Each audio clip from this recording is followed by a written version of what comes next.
안녕하세요. 소아청소년과 하재혁입니다. 오늘은 정말 중요한, 특히 어떻게 하면 키를 최대한 키울 수 있는지에 대한 저의 생각을 나누고자 하는 시간입니다. 제가 생각하는 바를 간단한 모식도로 설명드릴게요.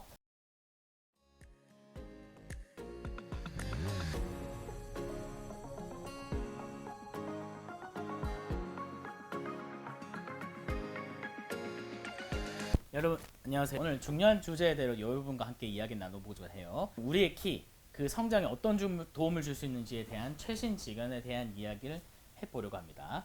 제가 어릴 때 이야기를 잠깐 해볼게요. 중학교 1학년 때까지는 키가 잘 컸어요. 반에서 중간 정도 됐죠. 하지만 그 이후로 단 4cm 정도만 컸다는 사실. 이전에도 언급한 적이 있죠. 부모님 키 모두 작으셨고 저 역시 조발 사춘기였어요. 그때는 키가 작아도 나중에 분명히 클 것이라는 믿음이 있었답니다. 초등학교 6학년 후반부터 중학교 1학년 사이 급성장을 겪으며 나중에 큰 아이가 맞겠지라는 확신이 들었죠. 하지만 결과적으로는 아주 큰 오산이었습니다. 이제 이러한 경험을 통해 배운 점을 여러분과 공유하고자 해요. 키 성장에 도움을 주기 위해서 어떻게 치료할 수 있는지에 대한 최신 지견을 말이죠. 단순히 병을 치료하는 것이 아니라 키 성장을 촉진시키는 방법에 초점을 맞추려고 합니다. 많은 분들이 키에 대해 걱정을 하고 있고 특히 성장기에 자녀를 둔 부모님들은 이 주제에 대해 매우 관심이 많으실 거예요. 사춘기 이전의 성장 호르몬 치료와 성호르몬 억제제의 병행 사용에 대해 알아봤으면 좋겠어요. 제가 예전에 올렸던 칼럼에서 인터스텔라 책장 사진을 언급한 적이 있죠. 만약 시간을 되돌릴 수 있다면 저는 분명히 급성장기 전에 병원을 찾아서 성호르몬 억제제와 성장호르몬 치료를 병행했을 겁니다. 그랬다면 결과가 어떻게 달라졌을지.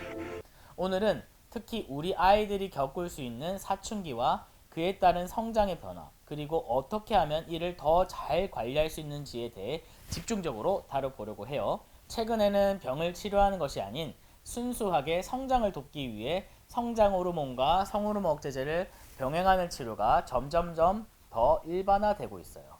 성호르몬 억제제는 성장판이 성호르몬 반응으로 인해서 비효율적으로 빨리 소모되는 것을 막아주고 성장 호르몬은 이 사이에 성장을 촉진해줍니다. 한 가지 주목해야 할 점이 있어요. 성장 호르몬 단독 치료 중에도 사춘기 발달이 빨리 관찰되는 경우가 있다는 건데 이는 성장 호르몬이 직접적인 원인은 아니지만 사춘기 발달과 어떤 관련이 있을 수 있다는 것을 의미해요. 여러분, 가끔은 키가 잘 크는 아이가 있는데 갑자기 더 키가 커진 것 같으면서 동시에 뼈나이도 급격하게 촉진되는 경우를 보신 적이 있나요? 이런 상황에서 성인 예측키가 오히려 줄여야 되는데 이건 사춘기가 본격적으로 진행되면서 생기는 현상일 수 있어요. 특히 가슴이나 고환의 성성숙도가 진행되면서 뼈나이의 촉진이 눈에 띄게 되면 의학적으로 성호르몬 억제제를 병행 투여하는 경우도 있습니다. 성호르몬 억제제인 GnRH 아날로그의 주된 목적은 뇌하 수체에서 방출되는 황체형 성호르몬의 분비를 줄여서 고환 또는 난소가 받는 자극을 줄이고 이에 따라 성장판을 손상시키는 성호르몬, 특히 여성 호르몬 분비를 감소시키는 것에 있어요. 이런 방식으로 병인 아닌 경우에도 사춘기의 시작을 의도적으로 늦추어 성장판이 닫히는 시기를 늦춰주는 거죠. 요즘 이러한 치료 방법은 점점점 더 많이 활용되고 있어요. 여러분, 이 이야기를 통해 여러분이나 여러분의 자녀가 성장에 관해 더 좋은 선택을 할 수 있게 되길 바랍니다. 성장은 단순히 키만 크는 것이 아니라 우리 아이들의 꿈을 키우는 것과 직결되어 있으니까요. 성장 호르몬과 성호르몬 억제제의 병행 치료, 이것이 바로 그 해답 중 하나가 될 수 있습니다. 이번에는 정말 흥미로운 연구 결과에 대해서 이야기해 보려고 합니다. 이것은 우리의 키 성장에 대한 새로운 통찰을 줄 수 있는 내용이에요.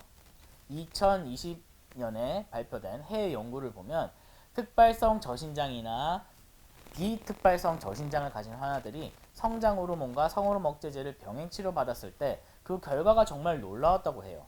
유의미하게 체중 키가 커졌다는 거죠. 특히 특발성 저신장인 경우, 즉 내분비나 출생 과정 내 문제가 없으면서 키가 평균보다 많이 작은 아이들을 이러한 치료를 받았을 때 부모님의 평균 키, 즉 MPH, 미드 페런탈 하이트에 도달했을 뿐만 아니라 일부 아이들은 이를 초과해서 자랐다고 해요.